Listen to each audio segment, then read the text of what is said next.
Welcome back to Talking Ball. Let's talk about Dylan Harper today. Dylan Harper, listen, he's going to be the number 2 pick in the NBA draft. I think he's pretty firmly established as the second best player in the 2025 draft. He's got great size at 6'6", 215 pounds.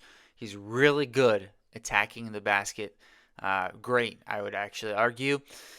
I'm arguing against myself here. And he's 19 years old. He played at Rutgers as a freshman this past season, the son of Ron Harper, the brother of Ron Harper Jr. And there's a lot of guys in this draft outside of Cooper Flagg, I would argue, and Dylan Harper, who could be number 1 options on their teams. But I truly believe Harper and Flagg are locks to be number 1 options on NBA teams moving forward. What gives me that confidence for Dylan Harper? It's what I mentioned in the beginning, his size and ability to attack the rim. He's really good at getting downhill. He finished 57% of his 2-point shots. For a guard, that is just outstanding. And he can finish in a variety of ways, mostly below the rim, which I know some scouts are a little bit concerned with his ability to continue to do that at the next level, but I'm not so worried because of the variety of ways he finishes in and around the rim. We just saw the floater right there. He can finish with both hands around the basket.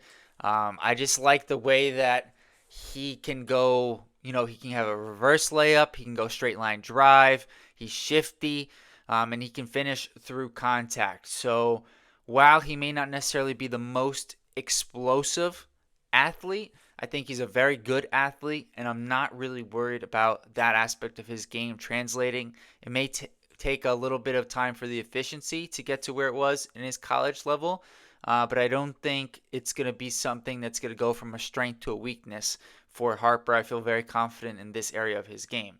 Now, the question for Harper and what's going to dictate the level of number 1 option that he's going to be at the next level is his shooting. His shooting was a little bit up and down. He shot the ball well, then he got hurt, and then it wasn't quite the same the rest of the season, a little bit more inconsistent. But the real question mark for me is the free throw shooting, which, listen, I talk about the free throw shooting in each one of these videos. At least I try to, because typically it's the biggest barrier of success at the next level. It's not necessarily the 3-point shooting percentage or even your field goal percentage, but how do you shoot the free throws will dictate how you shoot the 3-pointer at the next level. And Harper is like fringe good enough for me. 75% from the free throw line. He did attempt 6 attempts a game, which is really good at the college level, and that goes to show his ability to finish at the rim and just draw contact and fouls. He's better as a spot-up 3-point shooter than as a pull-up shooter, which again is going to kind of put a damper on his abilities to be a high-level number 1 option. He might be more of a mid-level number 1 option if the pull-up game doesn't improve, but there were flashes. There was lots of flashes, frankly, of his pull-up jumper being successful. Just the efficiency wasn't there quite yet. And I really also felt like, when teams would double him, he did a really good job of reading them. Sometimes the read would be a split second late, but I would say 65% of the time it was on time and on target. And defensively, I think he's a good team defender right now, and when engaged is a good individual defender.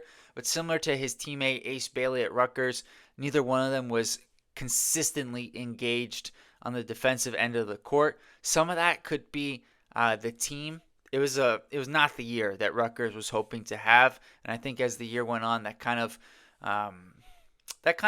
had an effect on both of those guys, I think. And then some of it is Harper's just got to be better as a defensive player. So let's look at the stats for Harper here.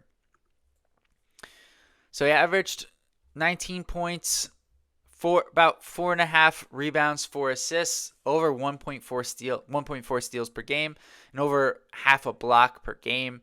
And like I said, really efficient around the rim, 57% on his twos, 48% from the field, 33% from 3, 75% from the free throw line.